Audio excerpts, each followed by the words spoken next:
Bismillahirrahmanirrahim. Dear students, we are studying the diversity of the plant. That is paper number 1 of the semester 1 of BS Botany.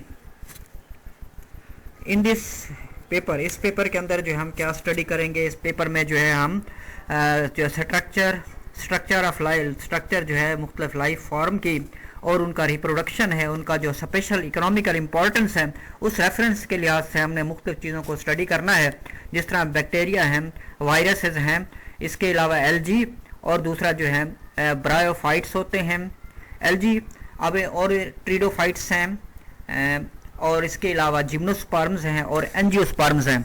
इनकी structure और जो है reproduction और different types जो syllabus के अंदर दी गई हैं उनको हम स्टडी करेंगे वन बाय वन। तो पहले जो है वायरसेस का जिक्र है कि वायरस के अंदर सिलेबस में है कि वायरसेस जो हैं आरएनए और DNA types with special reference to the tobacco mosaic virus, यानी कि जो है हमने उसकी पहले स्ट्रक्चर स्टडी करनी है, उसके बाद जो है उनकी रिप्रोडक्शन स्टडी करेंगे, उसके बाद उसके हम जो है उसका स्पेशल रेफरेंस देखेंगे इन वायरसेस का with the reference to the tobacco mosaic virus. Now we study the topic viruses. तो वायरसेस क्या हैं? तो वायरसेस जो हैं ये एट द टाइम, पहले इसकी जो हिस्ट्री देख रहे थे, वायरसेस जो है पहले at the time of Louis Pasteur के ज़माने में या रॉबर्ट कॉच के ज़माने में वायरस को जो है पॉइजन के तौर पर जो है जाना जाता था। बाद के अंदर जो है ये पता चला कि ये जो वायरसेस हैं ये बहुत सारे इन्फेक्टेड डिजीज़ जो है वो इन्फेक्टियस डिजीज़ जो है काज करते हैं। वायरसेस जो है हम इनकी डेफिनेशन कैसे करेंगे? वायरसेस जो है नॉन सेलुलर इन्फेक्टियस पार्टिकल्स हैं जिनके अंदर जो है वायरल जीनोम होती है, जिनको डीएनए या आरएनए होते हैं। जिसके अंदर डीएनए होगा उसको हम डीएनए वायरस कहेंगे, जिसके अंदर आरएनए होगा उसको आरएनए वायरसेस कहेंगे। ये सिर्फ होस्ट सेल के अंदर ही रेप्लिकेट हो सकते हैं, क्योंकि इनके अंदर कोई अपनी रेप्लिकेशन का एंजाइम मौजूद नहीं होता, लिहाजा जो होस्ट का एंजाइम इस्तेमाल करते हैं अपनी रेप्लिकेशन के जरिए, तो लिहाजा इनको कहा जाता है ओब्लिगेट इंट्रासेलुलर पैरासाइट। अब वायरस जो है बहुत ही छोटे होते हैं, इनको हम जो है इलेक्ट्रॉन माइक्रोस्कोप से देख सकते हैं, जो है सिंपल कंपाउंड माइक्रोस्कोप से नज़र नहीं आते। 250 नैनोमीटर ये इनका मुख्तलिफ साइज़ है। पॉक्स वायरस का है, बहुत ही छोटा है ये। इसके अलावा ये स्मॉल पॉक्स काज करता है, ये पॉक्स वायरस है। इसके अलावा 20 नैनोमीटर जो है प्राओ वायरस का साइज है, ये जो है अनीमिया काज करता है। ये वायरसेस जो है 10 से लेकर 100,000 टाइम जो है छोटे होते हैं बैक्टीरिया की निस्बत, लिहाजा ये फिल्टर पेपर में से गुजर जाते हैं। वायरसेस जो हैं फिल्टर पेपर में से गुजर जाते हैं, बैक्टीरिया जो है फिल्टर पेपर में से नहीं गुजर सकते। अब ये जो है पहले बताया ये ऑब्लिगेट इंट्रासेलुलर पैरासाइट हैं, होस्ट स्पेसिफिक होते हैं।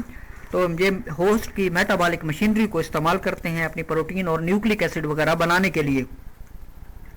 वायरसेस जो है ये एनर्जी जो है ना जनरेट कर सकते हैं, ना एनर्जी को स्टोर कर सकते हैं in form of adenosine triphosphate, लिहाजा ये होस्ट की एनर्जी इस्तेमाल करते हैं for their metabolic functions. Viruses जो है ये डिफरेंट डिजीजेस काज करते हैं अपने रिप्रोडक्शन के दौरान।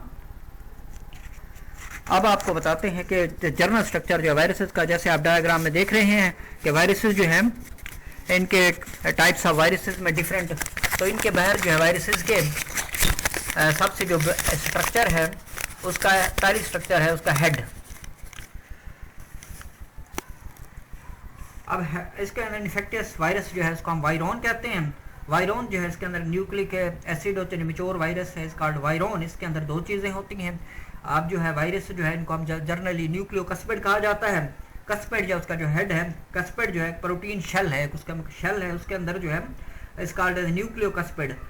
तो इसको बाहर जो है प्रोटीन है, अंदर जो है उसके न्यूक्लिक एसिड है, तो प्रोटीन जो है वो कस्पिड और अंदर जो है न्यूक्लिक एसिड, इसलिए हम इसको कहते हैं न्यूक्लियोकस्पिड।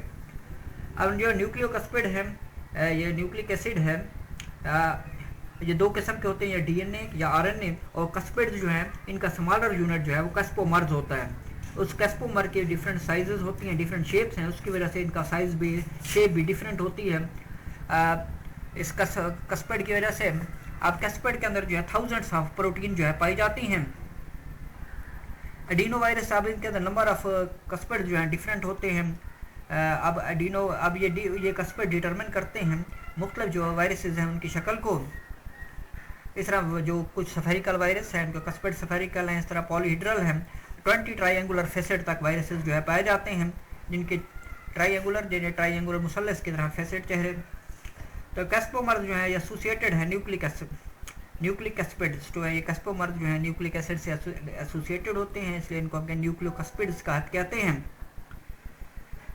अब ये जो उनका न्यूक्लिक एसिड है ये बचाते हैं by the enzyme of host, तो ये जो है ये कैस्पिड प्रोटेक्ट करते हैं ताकि जो है वो एंजाइम के जो एंजाइम्स हैं होस्ट के वो जो है इनको डिजेस्ट ना कर दें वायरसेस को।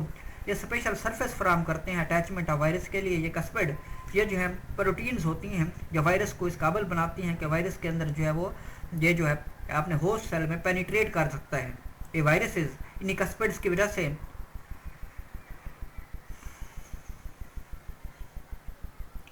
अब बता रहा है कि इसमें दो किस्म के वायरस होते हैं, एक होते हैं जो है एक को हम एनवेलोप्ड वायरस कहते हैं, दूसरे को हम जो है नेकेड वायरस कहते हैं। ऐसे वायरसेस जिनके गिर्द होस्ट की मेम्ब्रेन होती है उनको एनवेलोप्ड वायरस कहते हैं, और जिनके गिर्द जो है होस्ट की मेम्ब्रेन वगैरह शामिल नहीं होती उनको जो है हम नेकेड वायरस कहा जाता है। तो आप देखते हैं इसमें ये एनवेलोप्ड कौन से हैं और नेकेड वायरस कौन से होते हैं। ये एनवेलोप्ड वायरस, ये एनवेलोप्ड वायरस के मुतालिक आ गया है। देखें ये एनवेलोप्ड वायरस जिनके गिर्द होस्ट की मेम्ब्रेन है वो एनवेलोप्ड वायरस हैं, जिनके गिर्द होस्ट की मेम्ब्रेन नहीं है वो जो है नेकेड वायरस हैं। ये देखिए एक एनवेलोप्ड वायरस शो हो रहा है, एनवेलोप्ड वायरस जिसके गिर्द होस्ट की मेम्ब्रेन है। अब इस एनवेलोप के अंदर क्या होती है, ये ग्लाइकोप्रोटीन के मिलकर ये एनवेलोप्स बने होते हैं। अब ये ग्लाइकोप्रोटीन वगैरह कहाँ से आती है, ये जो है होस्ट से आती है, होस्ट सेल से। ये होस्ट सेल की जो प्लाज्मा मेम्ब्रेन है वहाँ से ये अपने ये ग्लाइकोप्रोटीन वगैरह और जो ग्लाइकोप्रोटीन ये ग्लूकोज, ये कार्बोहाइड्रेट्स और दूसरी प्रोटीन वगैरह ये होस्ट से जो है वो हासिल करते हैं और उसके नतीजे में एक एनवेलोप जो है अपने गिर्द बनाते हैं। ग्लाइकोप्रोटीन का एनवेलोप कहा जाता है। अब इस वायरस से स्पाइक्स किस्म के कांटे वगैरह निकले होते हैं इसी ग्लाइकोप्रोटीन के। इन्फ्लुएंजा वायरस और दूसरे अदर वायरसेस जो होते हैं found in animals have membrane envelope, उनके गिर्द मेम्ब्रेन एनवेलोप पाए जाते हैं। ऐसे वायरस जिनके गिर्द होस्ट की मेम्ब्रेन नहीं होती उनको हम नेकेड वायरसेस जो है कहा जाता है। अब जो है ये बता रहा है कि डीएनए वायरसेस क्या हैं। तो न्यूक्लिक एसिड अगर डीएनए है या जो है न्यूक्लिक एसिड इसमें ये आरएनए भी हो सकता है। तो डबल स्ट्रैंडेड डीएनए है या सिंगल स्ट्रैंडेड आरएनए जो है इसमें पाया जाता है। स्मॉलेस्ट जो वायरसेस होते हैं उनके ऊपर जो है तो 4 जीन्स तक मौजूद होती हैं उनके न्यूक्लिक एसिड के अंदर। जो लार्जेस्ट वायरस हैं उनके अंदर 100 ऑफ जीन्स होती हैं उनके न्यूक्लिक एसिड के अंदर, क्योंकि अंदर सिंगल कॉपी ऑफ जीन हो। ऐसे वायरसेस जिनके अंदर सिंगल कॉपी ऑफ जीन हो उनको हम हैप्लॉइड कहते हैं। अब जो दूसरे होते हैं रीट्रो वायरसेस। ये जो रीट्रो वायरस है इनके अंदर जो 2 आइडेंटिकल आरएनए स्ट्रैंड्स होते हैं, ये डिप्लॉइड हैं। रीट्रो वायरस क्या हैं, तो इस किस्म के वायरसेस जिनके अंदर जो है एंजाइम पाया जाता है। एंजाइम का नाम है रिवर्स ट्रांसक्रिप्टेज एंजाइम, जो सिंगल स्ट्रैंडेड आरएनए को डबल स्ट्रैंडेड डीएनए का अंदर तब्दील करता है। वो जो सिंगल स्ट्रैंडेड आरएनए है डबल स्ट्रैंडेड डीएनए में तब्दील होने के बाद जो है होस्ट के सेल के अंदर जो है इनकॉर्पोरेट हो जाता है। वहाँ पर जो है ये होस्ट सेल के साथ तकसीम होता रहता है और तमाम जो नॉर्मल सेल्स हैं उनको जो है इन्फेक्टेड वायरल सेल्स के अंदर तकसीम जो है तब्दील कर देता है।